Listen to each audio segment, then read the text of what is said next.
then there's no life. The body has just lost the life. Make sense?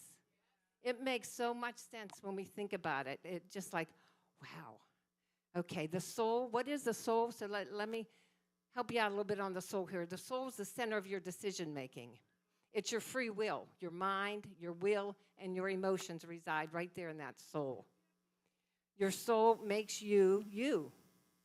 The other thing you need to remember about your soul is that the soul cannot exist until the spirit and the body come together. Go ahead, go back behind her. The soul cannot exist until the spirit and the body come together. And again, the soul's purpose is to keep them together. Why? So they have life, so that they can commune with God, so that we can commune with God. Our soul makes us you. It makes us unique.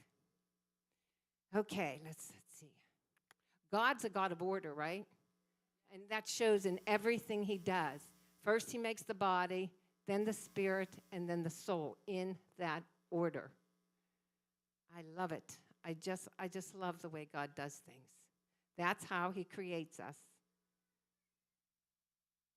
Okay, so this is how God created us. This is how it was for Adam and Eve in the garden. They lived a perfect, balanced life. The key word here is, well, two key words, perfect and balanced. All was as God intended it to be.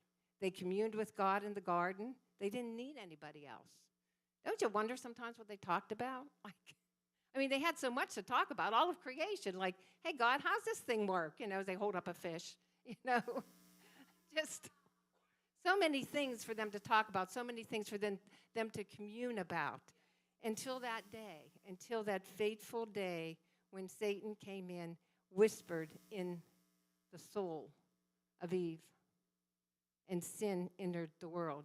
Now, what happened then? What happened on that day? That day, the enemy came and he said to Eve, did God really say you'll surely die?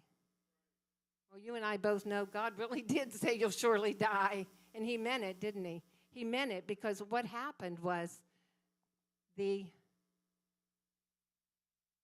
death entered. Death literally entered because the life, the spirit, came out of the body. Now, the spirit still exists, right? There's still three parts. Spirit still exists. Man's spirit still exists, but it's dead. It has no life. And because of that, the body starts to decay. Adam and Eve would have lived in the garden eternally forever. And it's interesting, this has nothing to do with my message, but it's interesting to me that God closed off the garden. And that sounds cruel, but everything God does is out of love. He closed off that garden because if Adam and Eve were to enter and get to that tree of life again, they would have lived eternally in sin. So you see, even in what we think is punishment, God is looking out for our good.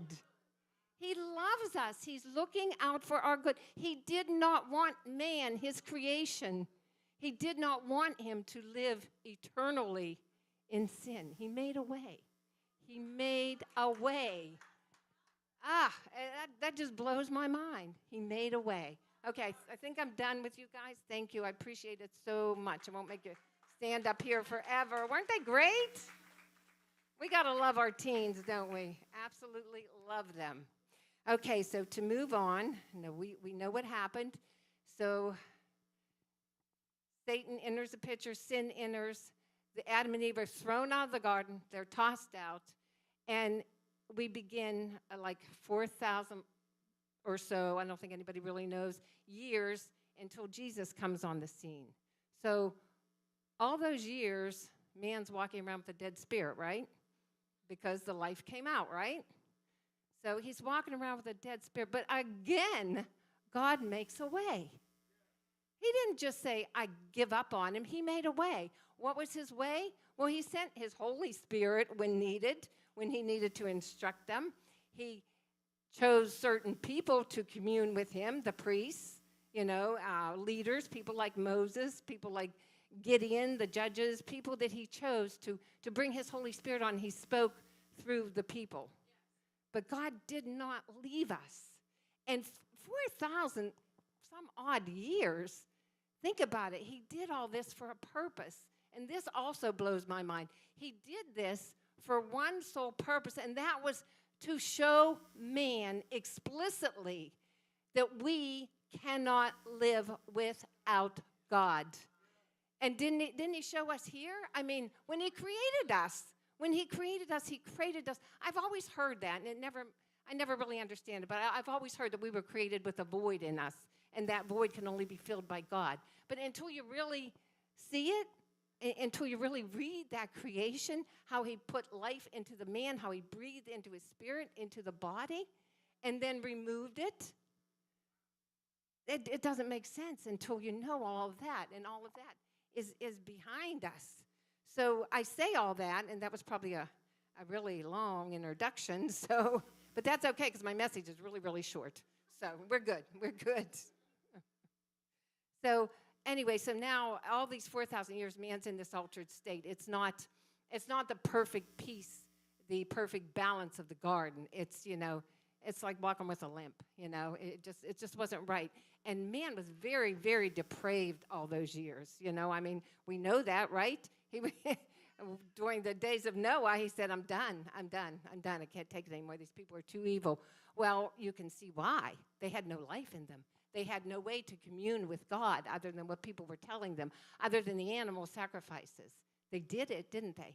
Because we have that innate part of us that knows there's a void there that isn't being filled. So they got really, really wicked. But what kills me is this world today is really, really wicked. And we have been restored to having God in us. So why is that? It is. It blows my mind until you really, really think about it in our own individual ways, in ourselves. We're just left to, we can't judge them, can we? Because we do things every day. We make decisions that are wrong. So I kind of think, and I use this analogy, it's kind of weird, and I don't even know if you're going to be able to follow, but we saw how there was the body and the spirit. When they're side by side, they're separate. God didn't make them to be separate. He made them to be together. But then if you put the soul,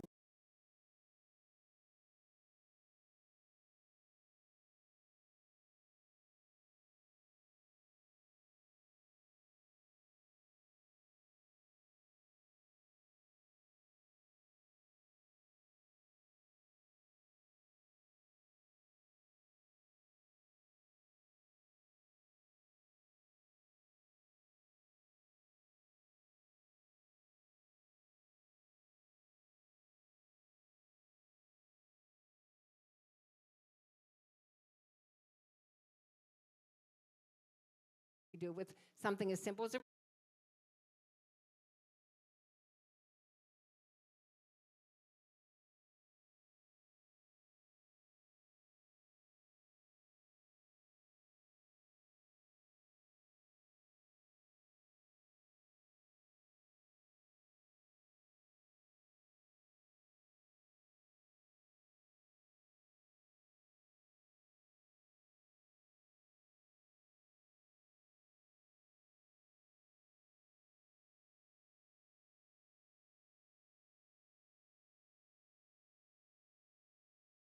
going to come back and hit the flesh.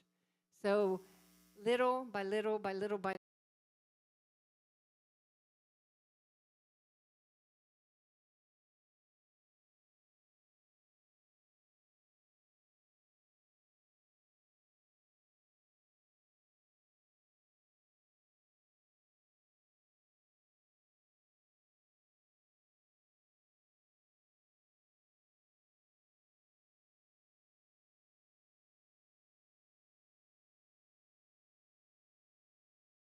don't be around people. He meant, I want you to fast from people because. Don't be around people. He meant, I want you to fast from people because you have a need for their approval that you shouldn't have.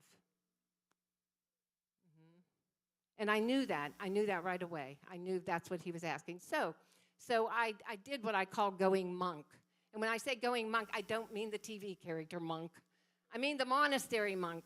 Yeah, I was like, that was good, huh? I thought of UT when I thought of that. Kind of like the grippy slippers. I thought, I wonder if T is going to appreciate that. Do you? Okay. Okay, thank you. So I went monk, and I turned off TV, radio, social media. To a point, I did throw out some text there. And it wasn't nearly as bad as I thought.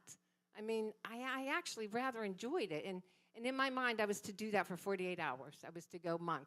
Now, it did get a little weird at night because somebody just said here, can you remember who I was talking?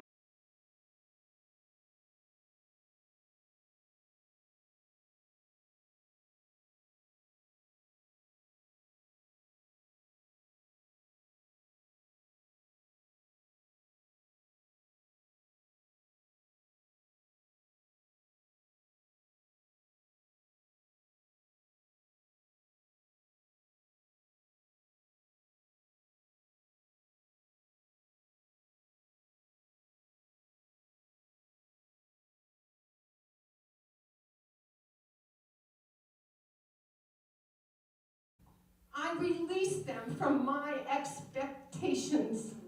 Does that make any sense to anybody? Yes. It made sense to me too. It did. It really did. I needed to release people in my life from my expectations. And that's where I came up with the whole soul tie thing that I don't want to call soul tie, that I just.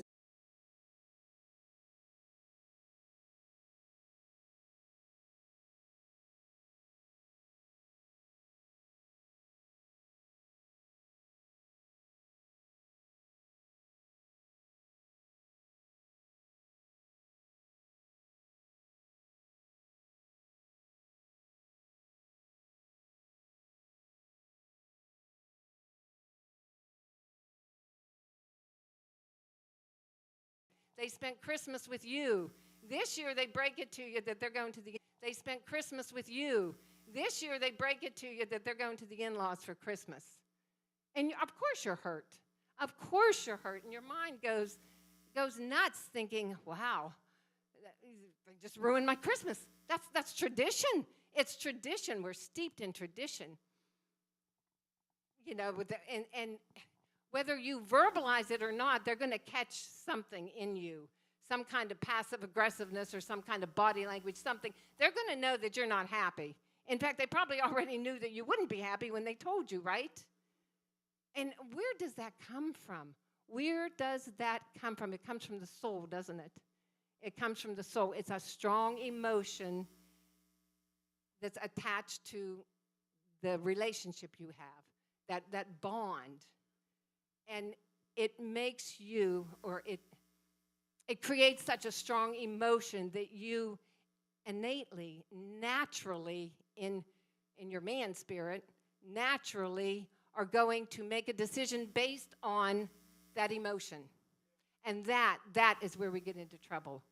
That's where we get into trouble. That is where the unhealthy expectation starts.